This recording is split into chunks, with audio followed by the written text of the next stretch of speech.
Hi, good afternoon, everyone again. I hope you enjoyed the session just now. A very good afternoon to students and parents in the room. Welcome to the last College Success Mastery webinar series for 2022. My name is Joey. I'm from Edu Experts, and I'm your host in today's webinar. Well, before we move on, you may want to know that our next webinar, titled Roadmap to Universities in Korea, will begin at 4 p.m. All right, so today's webinar is brought to you by Edu Experts, which is an education agency specialized in college recommendations and end-to-end application process, meaning we will assist students with their college applications, scholarships, visas, right down to flights, accommodation, and arrival arrangements such as airport pickup, etc. We work with colleges and universities across the world, from USA, Canada, UK and Europe to Australia, New Zealand, South Korea, Singapore, and Malaysia. Our consultation and services are free, so please feel free to get in touch with us as and when you have a question after today's session. Well, in this webinar, we are very glad to have with us here Miss Anne from AFFIN Bank. She will be sharing with us AFFIN Education Financing-i, an education loan that can be used to finance your studies locally and abroad. Well, again, if you have questions along the way, please type them in the chat and we will address all your questions at the end of the webinar. So let's sit back, relax, and let's bring on Anne. So Anne, are you there? Yes. Hello, good afternoon, everyone. Hope we are having a great day, and thank you, Edu Experts, for inviting us. So today we are going to talk about our product, Education Financing-i. It's actually an education loan. So before I start, I would like to talk about the education loan. So as we know that there are a lot of, not really a lot, there are few education loan options in Malaysia. As we know that the most popular one is actually PTPTN.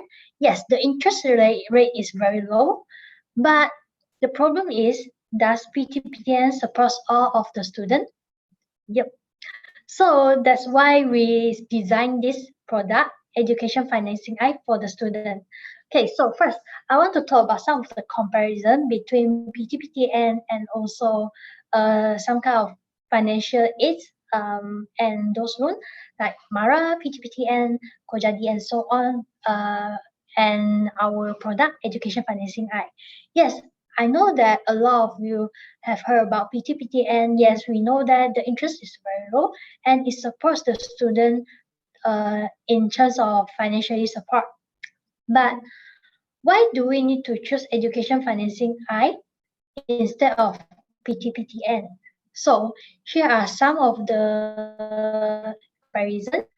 Because for PTPTN, you need to maintain your result in terms of your CGPA so that you can continue to get the financial aid. But for Education Financing-i, you do not need to maintain your result. Okay, so next, and also for Education Financing-i, we do support you to go for overseas study. But for PTPTN, we only support local university.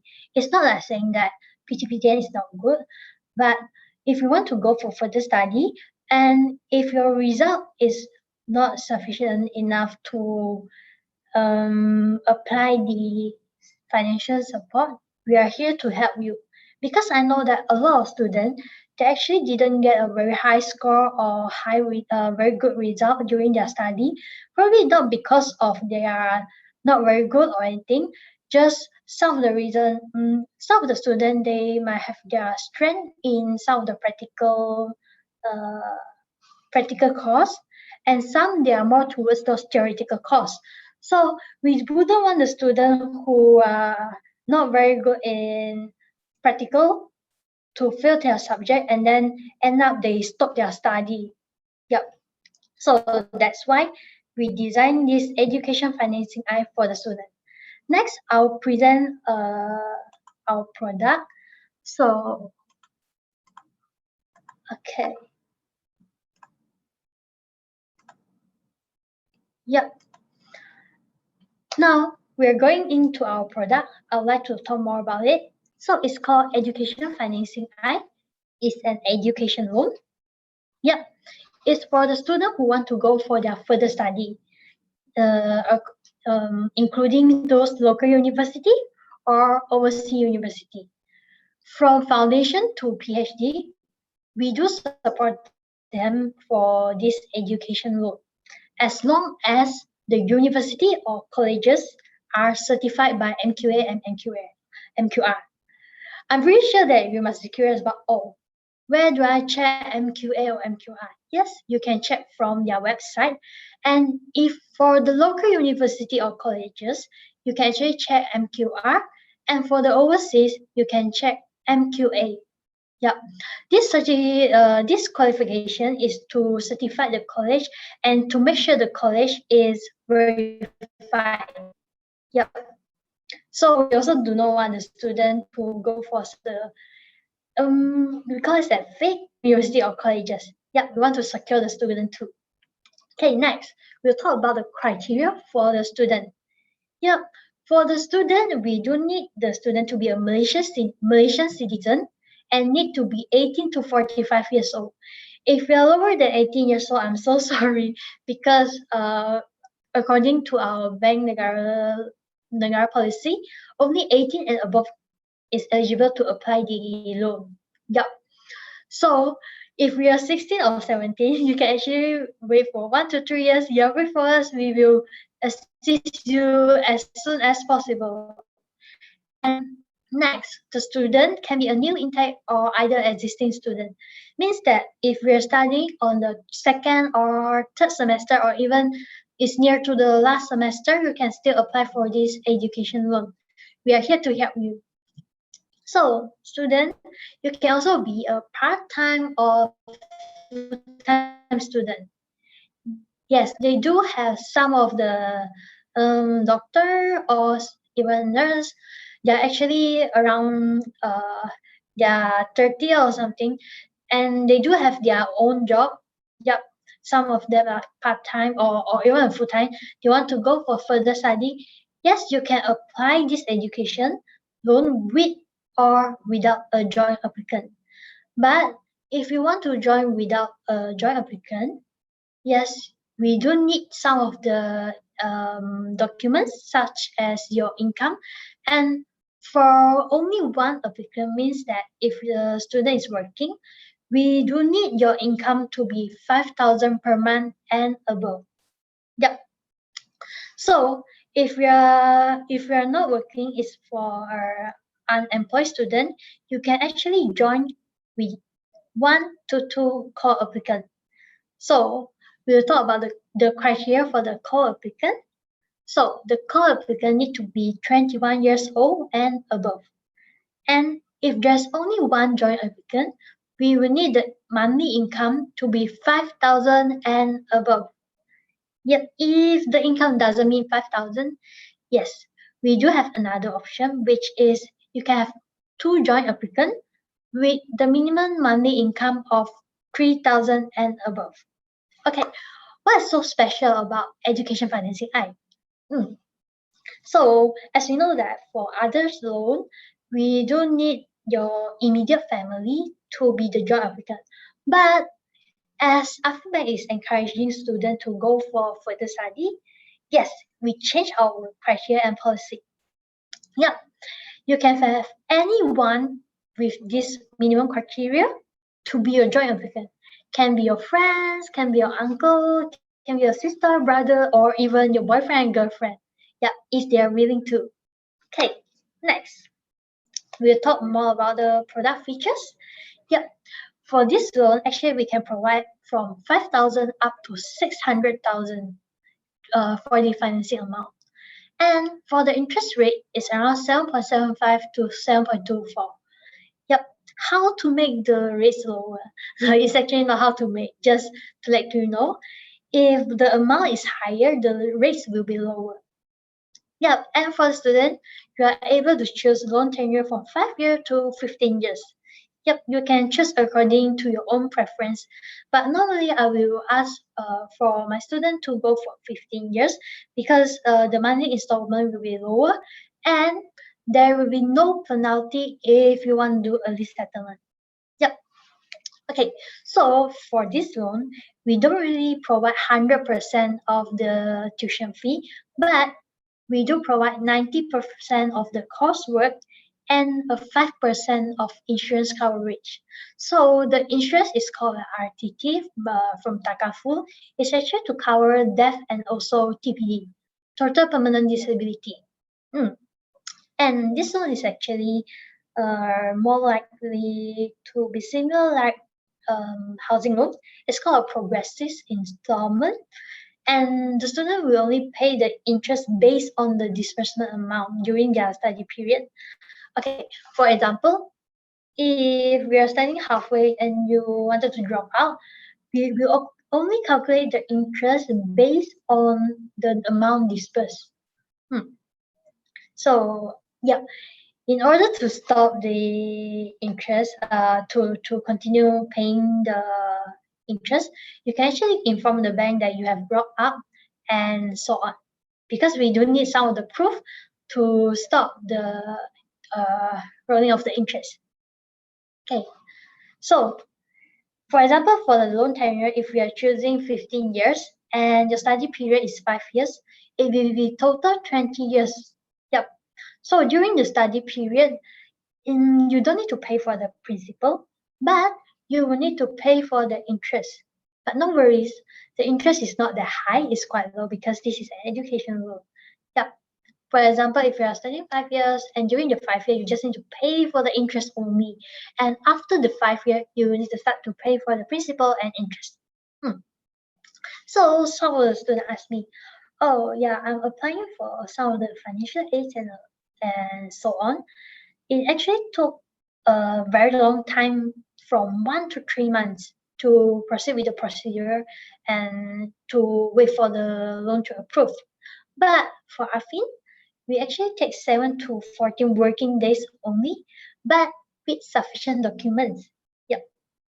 Okay, next we will look at the okay. So for this loan, actually is a clean loan, means that you don't need to collaterate anything. It's a non-collateral financing. As you can see for the left side, from 5,000 to 50,000, it will be the SBR plus 5% will be the effective rate. So what's the SBR? SBR is actually similar as the OPR, the overnight overnight policy rate. Yeah, that one is based on the Bank Negara decision. So if the OPR is rising, yes, the SBR will also be rising. So as you can see, if the amount is higher, the rates will be lower. Okay, next. This is just an example. You can take a look. If we are applying for 150,000, yeah, it's a really big amount for 15 years with the tenure of 15 years. Yep, which means 180 months. And the financing rate is around 7%. So after your study period, you will need to pay for the installment for 1,349 per month. Okay, so we skip that. We will look at the right side. Okay, for example, the first semester, the amount disbursed is 15,000. Yes, for 7%, and it will be 87 ringgit 15 cent for the monthly payment. So every month you will only need to pay 87 ringgit 50 cent if the amount disbursed is only 15,000. Yep. And accumulately, if the second semester disburse another 15,000, it will be 30,000. So yes, the interest, monthly payment for the interest will be higher. It's 175 ringgit per month. Okay, next. Okay, you must be curious about how the money will be dispersed, how the payment will be made. Okay, so for this disbursement, it's directly made to the institution, means that the student wouldn't hold any of the cash. And for this disbursement will be depending on the semester fee and the structure fee provided by the university or college. Okay, next we'll talk about Takafu coverage. So Takafu coverage is also for this product is called as a group credit family Takafu. So it's highly encouraged for the student and also the joint applicant to take. Because if any event of death and also TPD, total permanent disability happen, the TAKAFU will pay off all the outstanding amount of your facility with the bank. Yep. So the student or either the joint applicant wouldn't need to worry about the installment if any incident happen. Okay. Before we end this session, I would like to talk about some of the FAQ. Yep, these are some of the questions that frequently asked by students and also our university and some of the consultants. So you must be curious about what is the difference between Islamic and a conventional product. Yeah, for your information, this is an Islamic product and why we designed this product as an Islamic product. Yep, because as I said, the overnight policy rate will be raising, yep, according to Bank Negara. So if in that case, if the economy is not that good and the OPR keep rising, the interest rate will also keep rising. But what if the interest rate is too high and the student can't afford? So that's the best part of the Islamic product. We do have a ceiling rate. Okay, so for the ceiling rate, we will say as 10% per annum. Yep. So that's why we choose this product to be as Islamic product because there's a ceiling rate, so the student wouldn't need to worry if the OPR keep raising. Yeah, as we know, this year we have already raised 3 times. It's a bit too much. Okay, next we'll talk about what if the student drop out halfway during the study. Okay, so the interest will be calculated based on the disbursement amount. Means that if the first semester and the second semester was financed by the bank, and okay, let's put it the other way. So the student is applying for 100,000 for the loan, but the first semester and the second semester only use around 50,000. So we do have another 15,000 left. Yes, right. Okay. So in this case, we will only calculate the 50,000 that is dispersed by the bank. So the remaining 50,000 is still there. It's like credit limit, but you need to inform the bank to stop the interest and to inform the bank that you have dropped out. So we will immediately calculate the installment. Yeah, you need to pay the installment, but okay. So if you didn't inform the bank, you will need to serve the interest until we know that the study period is finished. That means that you contribute the interest without any reason during the study period. So we wouldn't want that to happen.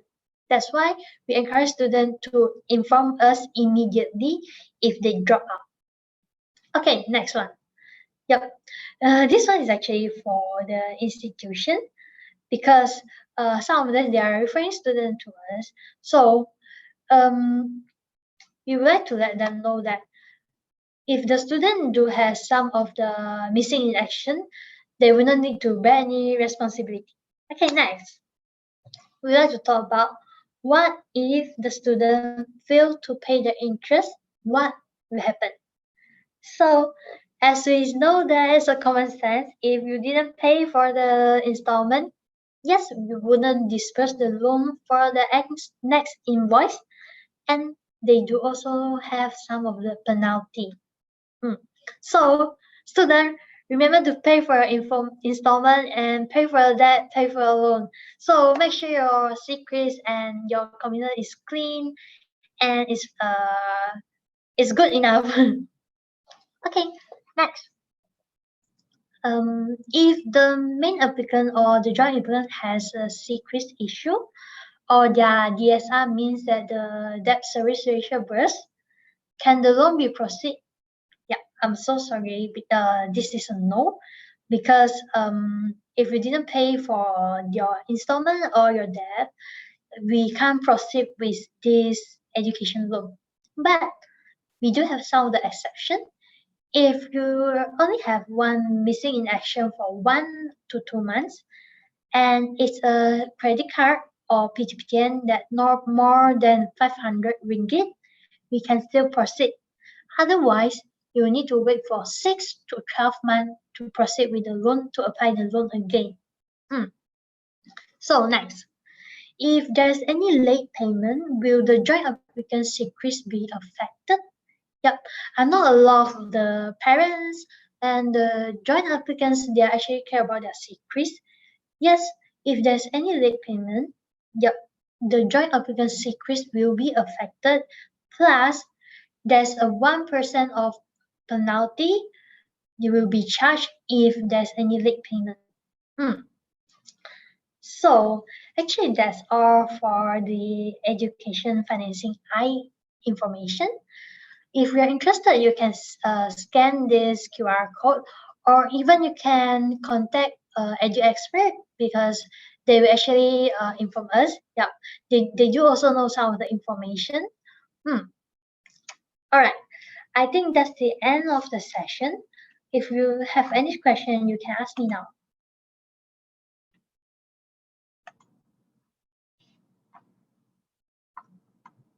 Thank you very much, Anne, for the sharing. It's an interesting product. I do have a question for you. What are the other similar products in the market, and how does your product compare to those? Okay, so for this one, as I mentioned, we do have some of the financial support, financial aids from PTPTN and MARA, but that one some of it is for the Bumiputra, and PTPTN is only support for local university or college, and the financial amount is not that high. Okay, they for the conventional product, we do have Maybank, Bank Rakyat. Yep, currently is two of these. But the amount, the financial amount is not that high as AFFIN Bank does, because for Maybank, it's actually the maximum is 450,000, and for Bank Rakyat, they are not providing the higher. So for Bank Rakyat, they are not providing a high amount because some of them they do provide some of the scholarship. Yep, they care about the result too. So why AFFIN Education Financing-i is a better choice. I wouldn't say it's a better choice. It's another choice because we provide them to go for overseas study, and the financing amount is the highest in this market, and the period to process the whole loan is slightly shorter. All right, I thank you. just Yeah. I just Okay, saw same the question in the comment. chat. Yeah. Sorry. Okay. Okay.